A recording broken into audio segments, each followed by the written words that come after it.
Miongoni mwa tetesi kubwa zaidi kutoka Tanzania bara ni uwepo wa msimu ujao wa NBC Premier League kwa msimu wa 2026-27. Na utakumbuka kuwa Sopu amekuwa mchezaji ambaye ameshishwa na Simba katika dirisha kubwa la usajili hapo baadaye. Taarifa zinaendelea kusambaa katika duru za soka nchini zinaeleza kuwa Simba Sport Club ipo katika hatua za mwisho za kumkamilisha usajili wa mshambuliaji wa Azam FC na timu ya taifa ya Tanzania Abdul Hamisi Suleiman maarufu kama Sopu. Kwa mujibu wa taarifa hizo, viongozi wa Simba wamefikia makubaliano mazuri na mchezaji huyo kuhusu maslahi binafsi, ikiwemo mshahara, bonus na usajili pamoja na mkataba wa miaka 2. Inadaiwa kuwa Sopu ameonyesha utayari wa kujiunga na wekundu wa Msimbazi mara tu atakapomaliza majukumu yake sasa ndani ya Azam FC. Azam FC inaeleza kuwa bado kuwa na matumaini ya kumbakisha mshambuliaji huyo kutokana na mchango wake katika kikosi, lakini Simba inaonekana kuwa mbele katika mazungumzo hayo.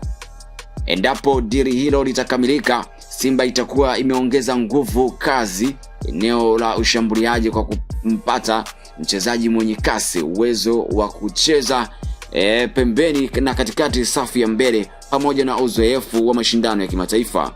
Utakumbuka Sopu ni miongoni mwa wachezaji ambao wana uzoefu ngangari kwelikweli katika swala zima la kimataifa. Sopu amekuwa mmoja wa washambuliaji wanaotegemewa na Azam FC katika misimu ya hivi karibuni. Uwezo wake wa kupenya kwenye mabeki, kucheza kama winga wa kushoto au kulia na kusaidia timu katika mashambulizi ya kushtukiza umemfanya kwa miongoni mwa wachezaji wanaofuatiliwa na vilabu vikubwa nchini. Lakini vile vile kijana huyo bado ana pumzi kutokana na umri wake ambavyo unaweza kumruhusu mpaka sasa. Na utakumbuka kuwa ana mafanikio kadha wa kadha na amecheza katika timu ya taifa ya Tanzania. Mpaka sasa ameshafikisha magoli 15 katika timu ya Taifa Stars. Hiyo ndo sababu kubwa ambayo Simba inazidi kuvutiwa na mchezaji huyo Sopu kutoka pale Azam FC.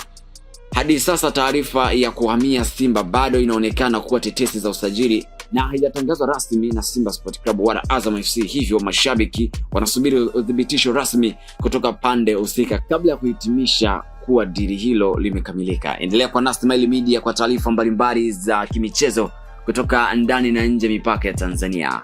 Ukibonyeza alama ya kengele kwa maana ya kusubscribe, utazidi kuwa kwanza kupata habari zetu kutoka ndani na nje ya mipaka ya Tanzania. Bye bye.